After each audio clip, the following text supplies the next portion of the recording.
Hola gente, ¿cómo andan? Bueno, parecería que cuando pasa el tiempo y el enseñamiento hacia Rocío Carrasco debería parar, bueno, cada vez se supera, ¿no? Y como digo, ahí lo que faltaba, el síndrome de Estocolmo.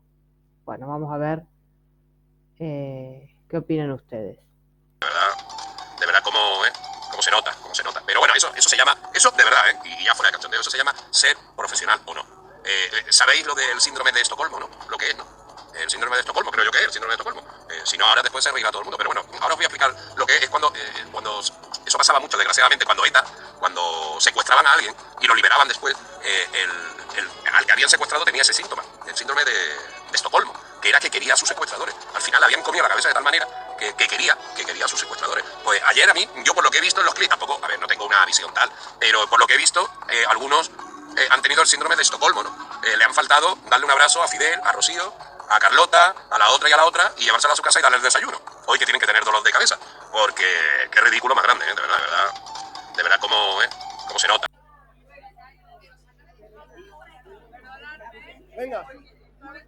Otra vez aquí. Dime de dónde estuve vestido. De, de José Perea, señores. Bueno, aquí tenéis adiós, Rocío, guapísima. Situaciones que sí conoce Rocío Carrasco, pero no precisamente como la figura de victimaria, sino como víctima. ¿Qué quiero decir con esto? Que esta situación no solo se da en el secuestro, sino que se da en otros casos. No es que ella lo haya vivido, ¿no? Bueno, este síndrome, que es un trastorno mental que tiene que ver con las personas que son víctimas de un secuestro, generalmente, o de distintas situaciones que los ponen en una condición de vulnerabilidad, que también se aplica, como decíamos, a abuso infantil, a maltrato, a distintas situaciones donde se deja a una persona en una situación de vulnerabilidad por alguien que a veces es la figura de cuidado, ¿no? Bueno, este trastorno no está reconocido por los manuales diagnósticos, eso es importante.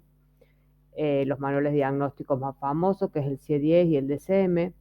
Eh, Sin embargo, bueno, generalmente esto se habla, o por eso digo que al no estar descrito en estos manuales no se da diagnóstico. ¿Qué significa que no sea diagnóstico? Que algunos expertos lo toman dentro del estrés postraumático, que sí, esto es algo diagnóstico y que se ve sobre todo en las víctimas después de ciertos hechos demasiado traumáticos en su vida que empiezan a padecer esta problemática, ¿no? ¿Cuáles son las causas de que pueda suceder este tipo de patología? Bueno, no hay, eh, no está claro, pero sí se puede pensar que hay ciertas características en el rehén o en la víctima que lo predisponen a eso.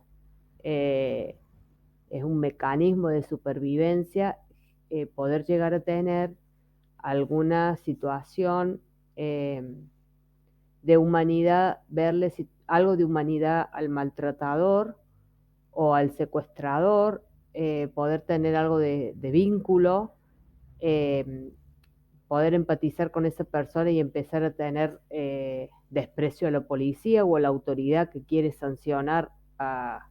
Por eso hablamos del abuso infantil, en este caso el abuso infantil de los padres, esto es mucho que se ve, porque en general el niño no quiere eh, que sancionen a su progenitor, que es quien lo maltrata, porque es su progenitor. Por eso decimos que muchas veces tienen que ver con condiciones particulares de la víctima o el rehén. En el caso del secuestro, sabemos que hay personas que han estado secuestradas mucho tiempo y de hecho hay historias donde las personas secuestradas han tenido hijos de los secuestradores, hay casos famosos en México. ¿Eso qué significa? Significa que, bueno, que a lo largo de ese tiempo le encontraron humanidad en esta persona, en el maltratador o la persona, en el secuestrador, y eso hace que pueda establecerse algún tipo de vínculo, ¿no? Y lleguen a pensar que tienen ideas en común o cosas en común. Yo no le encuentro ninguna relación con lo que pasa con el el video o los encuentros de Javi Oliveira con Rocío Carrasco. Yo creo que es una persona, bueno, él cuando habla de profesional, yo creo que él ejerce la función de youtuber de manera profesional, porque bueno, otra cosa es decir que sos profesional periodista, me parece que en eso hay que ser respetuoso. Periodista es la persona que se recibe y los demás son comunicadores de una plataforma que permite que cualquiera pueda ser un comunicador, puede poner en palabras sus ideas, su pensamiento. Entonces eso yo creo que hay que legitimar que la plataforma lo permite y que él lo hace profesionalmente.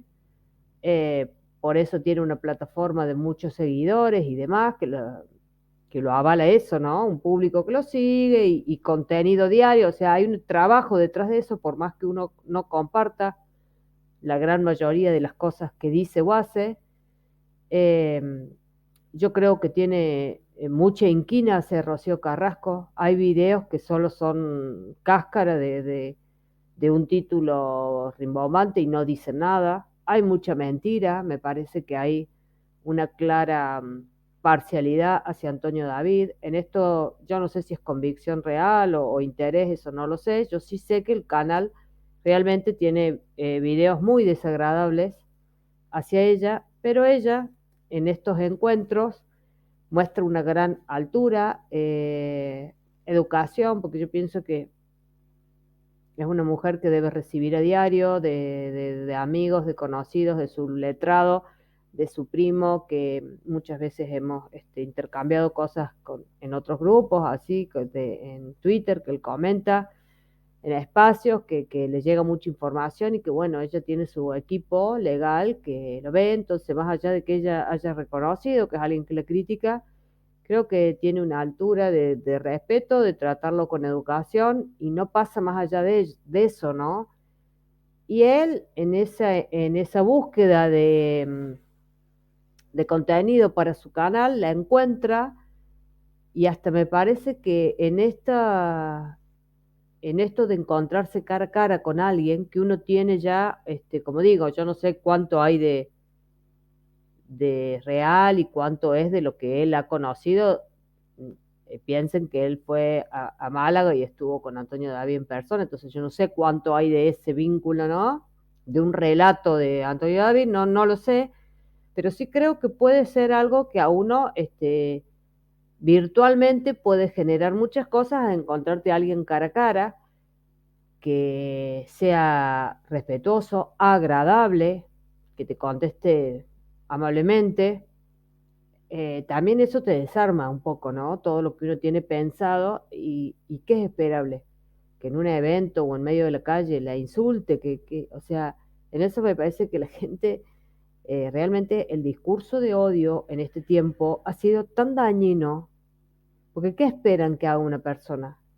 ¿Cómo la va a ir a insultar? O sea, ¿ella qué le hizo? Y yo me pregunto a la mayoría de estos odiadores, ¿qué les hizo?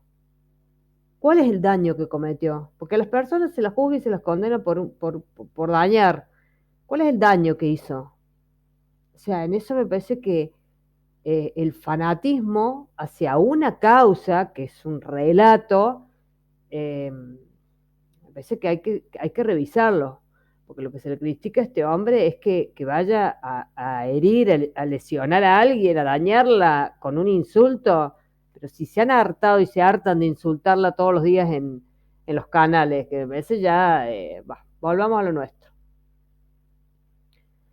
Cuando decimos que muchos psicólogos consideran que el síndrome de Estocolmo es un mecanismo de supervivencia o un recurso que ayuda a la víctima a manejar un trauma provocado por estas situaciones, ya lo hemos dicho antes en otro video, cuando una persona está expuesta a altos niveles de padecimiento, de estrés, de maltrato, el sistema psíquico llega un momento que ya no tiene energía, sabe que es algo tan traumático, que a mí hay un término que me encanta del psicoanálisis, que es del orden de lo insoportable. Es tan insoportable eso que yo empiezo a generar mecanismos de supervivencia. Y uno es esto, es tal vez aferrarme a ver algo de humanidad en quien me maltrata.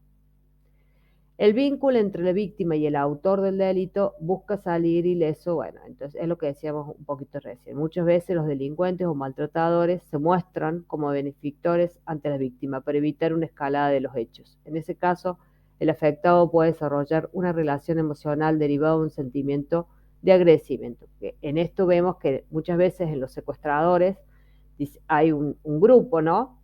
Y tal vez la voz mandante es muy violento y agresivo, pero al empleado que le manda a dar la comida o darle aseo es más ameno, es una persona un poco más agradable, ¿no?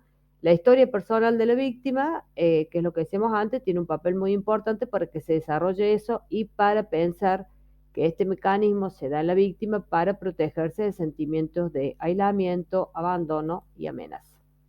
Se asocia con también, como decíamos antes, situaciones de violencia doméstica. Las mujeres y hombres que son maltratados por sus parejas pueden desarrollar y mantener un vínculo de afectividad con estas, de manera que, como decimos, se produce mayoritariamente de la mujer al hombre, pero también, bueno, sabemos que hay casos de hombres maltratados.